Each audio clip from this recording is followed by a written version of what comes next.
আমার মনে হয় ওনার দেশে শান্তিরক্ষী বাহিনী প্রয়োজন। ওই জন্যই উনি বলছে যে ওনার দেশেরটার জন্যই মনে আমাদেরটা ভুলে উনি বলে ফেলেছে বাংলাদেশে দরকার। ওনার দেশে শান্তিরক্ষী বাহিনী এখন প্রয়োজন। ওনার দেশে দেখেন না যে ইসেরা এই কী বলে সংখ্যালঘুরা কীভাবে অত্যাচারিত হচ্ছে।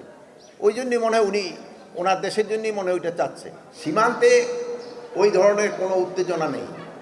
সীমান্ত অন্যান্য সময়ের মতোই একই অবস্থা চলছে।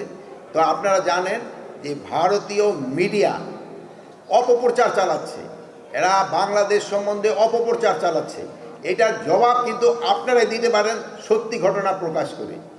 এটা ভারতের একটা কি বলবো মানে এইরকম একটা নগণ্য প্রচার, একটা মিথ্যা প্রচার, এটা অন্য দেশের প্রতি যে করতে পারে এটা শুধু ভারতীয় মিডিয়াই পারে, অন্য কোনো দেশের মিডিয়া মনে হয় এরকম পারে না।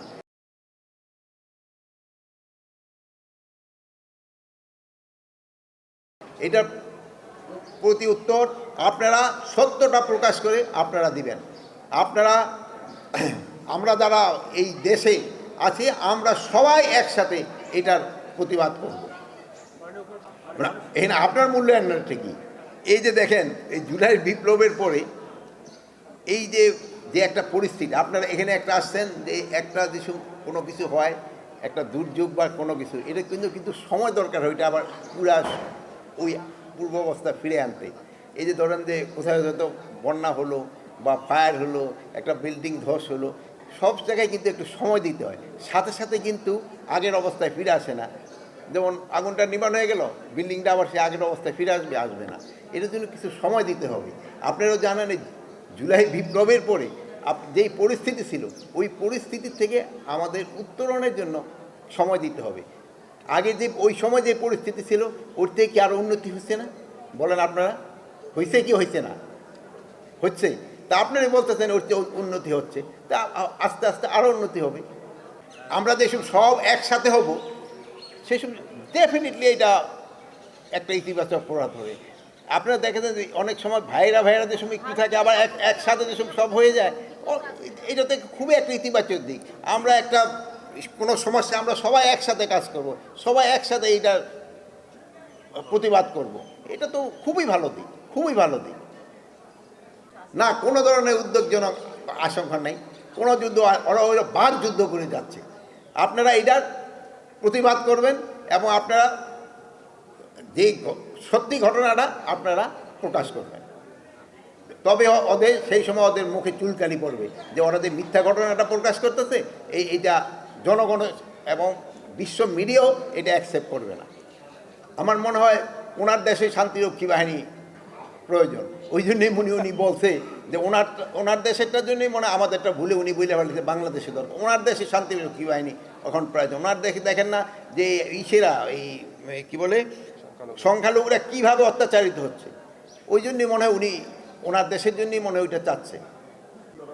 কোনো ধরনের হুমকির মুখে নাই, আমাদের সার্বভৌমত্ব কোনো হুমকির মুখে নাই, কোনো ধরনের আমরা হুমকির মুখে নাই। আমরা সব একসাথে হয়ে এটার এই যে ওদের যে মিডিয়ার প্রচারণা আমরা প্রতিবাদ করব। আপনারা তাদের এই অক্লান্ত পরিশ্রমেই কিন্তু আমাদের এই জিনিসটা হয়েছে। তারা শুধু এই অগাস্টের নয়, এরা কিন্তু প্রতিটা সময়েই যেখানে কোনো ধরনের দুর্ঘটনা হয়, এটা অগ্নি দুর্ঘটনা হোক বা অন্যান্য যে কোনো দুর্ঘটনায়, তারা কিন্তু সব সময় আগে আসে। এই জন্য তারা কিন্তু সব সময় ধন্যবাদ পাওয়ার যোগ্য। তারাই কিন্তু আমাদের এই ছেলেমেয়েরা এই কাজগুলি করতেছে। এই জন্য আপনারা তাদের আরও উৎসাহিত করবেন। এদের ভিতরে যারা যারা ভালো কাজ করছে তাদের ভিতরে আমরা আবার কিছু পুরস্কৃত করব।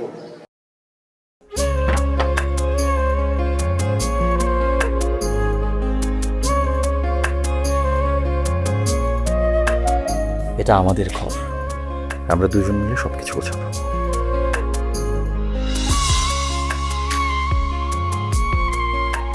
বাহ, এই ঘরটা এতদিন মরে আসছিল, নতুন বউয়ের হাত পরে একটা চক চক চক চক করতেছে।